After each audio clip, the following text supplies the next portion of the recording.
Folks, what if we told you that Pride Month is pretty much gone from Walt Disney World, even if Disneyland is doubling down? Kind of. Let's talk about that. It's a double coast strategy that we're watching, and Disney is coasting on the idea that you will not pay attention. At a time when so many corporations are pulling back on the LGBTQ plus month, Disney is, well, doing the same kind of thing, mostly because they're overwhelmed, you see, by America's 250th birthday, and they just don't have the room for this kind of stuff. I think that's a cover for them. Here's what we've got out of the Washington Times. Children's shows. Disney World marked Pride Month with rainbow imagery, and it took us a lot to find anything covering the Pride stuff at Disney World, but here's what they have, okay? It says, at Walt Disney World, the company's annual Pride Month installations are once again spread across its parks. According to Inside the Magic, the rainbow mural has returned to outside Connections Cafe at Epcot. Okay, so pay attention to where these things are, okay? Connections Cafe at Epcot. There's a rainbow mural.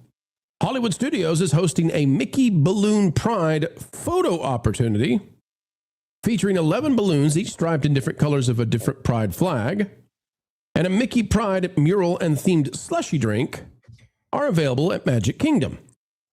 Now, you all know that in the past, Pride kind of took over Walt Disney World the month of June. Yep. Now, you got a mural somewhere in Magic Kingdom, and a slushy drink can be found somewhere at some restaurant, maybe. WDW News Today reported that the Epcot mural depicts Spaceship Earth beneath a rainbow arc and incorporates the Progress Pride flag design, which adds black and brown stripes to represent people of color and the colors of the transgender flag along the traditional rainbow. Hollywood Studios display includes all kinds of flags. Pride Month photo opportunities have also been installed at Animal Kingdom and Disney Springs, where 3 restaurants, none of which are owned by Disney, are serving specialty Pride Month cocktails with a portion of proceeds benefiting the Trevor Project. So basically, after so many years of so much pride at Walt Disney World, you've got 3, maybe 4 murals and a single drink. That's all Disney is doing. Except, ladies and gentlemen, if you're in California, where the mood is distinctively different. Although, wait a sec, hold a check. Things are changing there too. Disneyland After Dark is coming up June 16th and 18th. It says experience a joyous after-hours event at Disneyland Park on Pride Night, celebrating the diversity that makes us unique. Now, hold on a minute. The time is 9 p.m. to 1 a.m. 9 p.m. to 1 a.m., and the ticket price is the same for all ages, a.k.a. it doesn't matter. If you're 3 and up, they're charging you adult prices.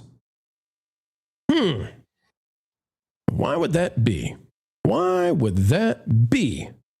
Well, friends, what if I told you I think they're kind of quietly dissuading having kids show up to this thing. I think they're making it more difficult for kids to be there by charging the adult price for everybody and by having it be from 9 to 1 a.m., even at Disneyland.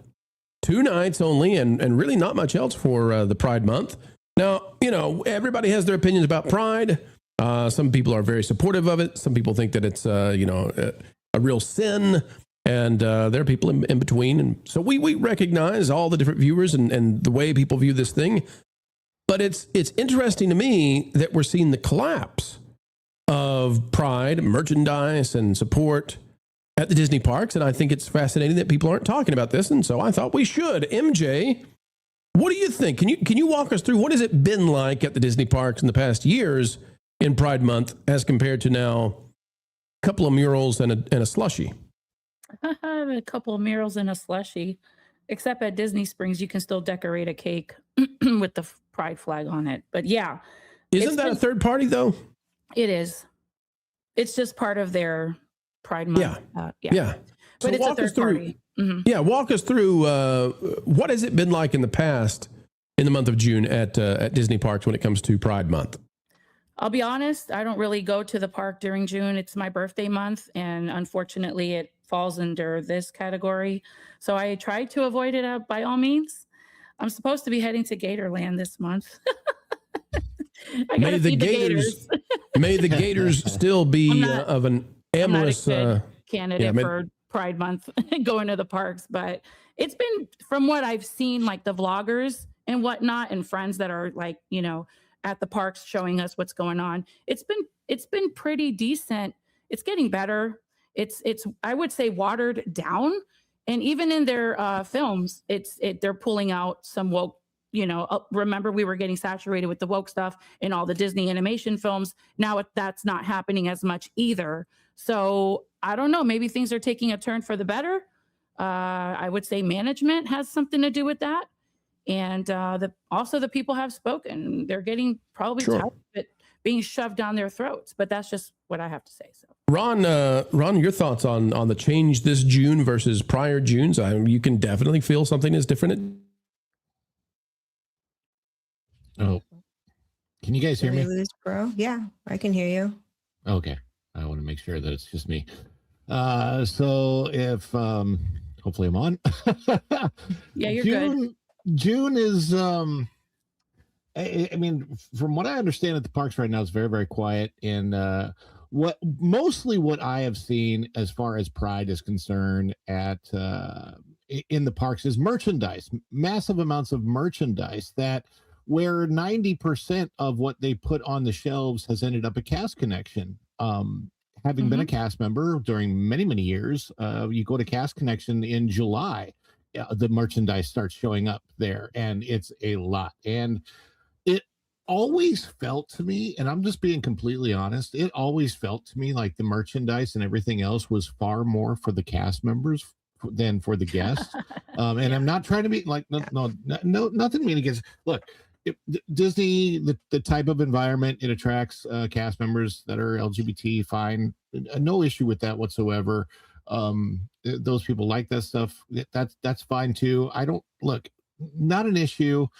My only issue is, for me personally, is that there is a degree of confusion created for kids because kids naturally gravitate towards rainbows. Kids like rainbows. It's beautiful, bright colors. And I remember growing up in the 1970s and 80s, we had like Rainbow Bright and a lot of things were rainbow. Skittles are Taste the Rainbow and all of that stuff. And kids love rainbows. So it has always kind of bothered me that is what they decided to use as their symbol because it's felt, and maybe I'm wrong, but it's always felt like they wanted to attract children in particular, which was strange to me. Why would you do that when you're just talking about your rights as an adult? That's what the whole movement is, right? About they want specific rights as an adult.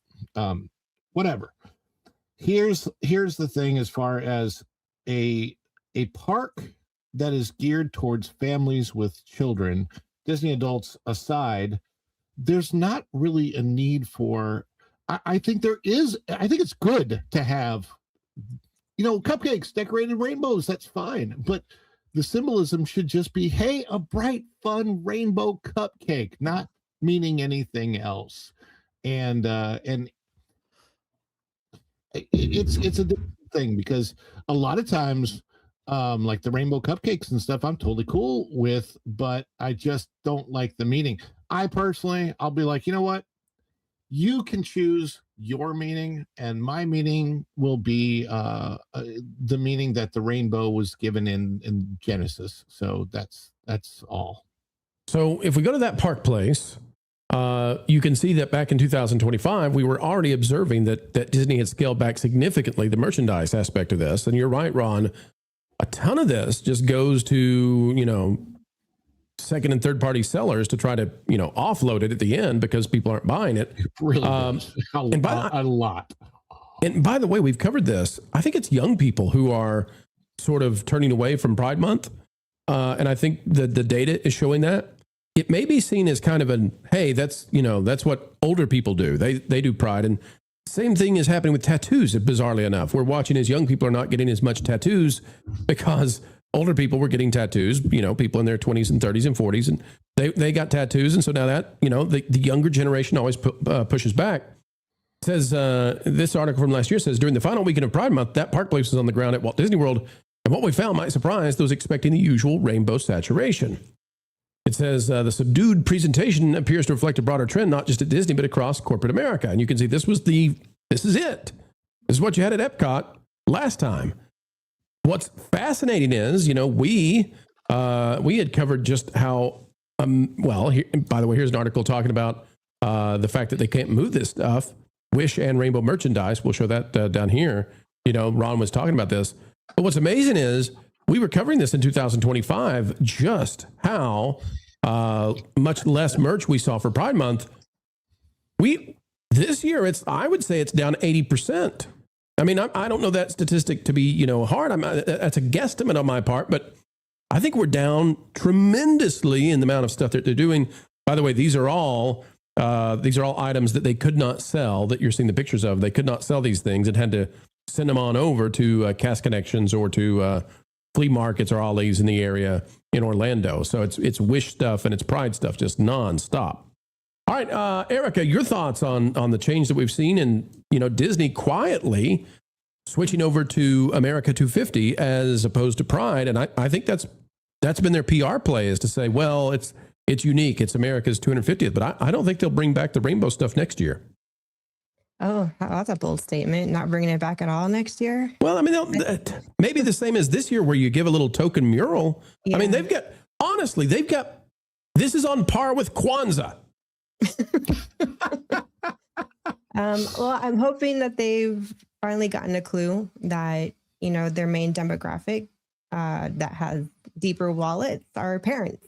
And those large families means more meals, more merch, longer hotel stays than adults. And I hope they are really changing things around to make this more family oriented.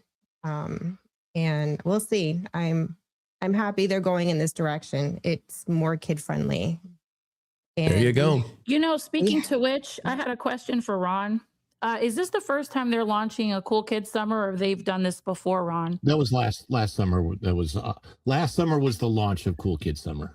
Thank you. So maybe, just maybe, because it's their second rodeo now with the Cool Kids Summer, they're trying to phase out the Pride thing because it won't attract parents with small kids to the parks during this time that they're pushing out all the activities. I'm just saying, maybe. That's a good play. I hope so. That's a good play in my book. Maybe. There you go, folks. Whatever you think about Pride Month, whether you're supportive, whether you're not, just know we're bringing you the stats, we're bringing the real stuff, and you can decide now what you think about it. But Disney, at least at Walt Disney World, dramatically decreasing the Pride merch and the stuff that they do there in support. You got a slushie, though, eh? And at Disneyland, putting the thing so late that hopefully maybe they're thinking, we won't get videos of kids out here because that never does well in the mainstream media. We'll keep you up to date on what's going down with the House of Mouse and how they are celebrating this June. Stay tuned here to That Park Place. Thanks for watching That Park Place News. For more information, consider checking out www.thatparkplace.com. And don't forget to subscribe, share, like, and send this out on your favorite social media accounts.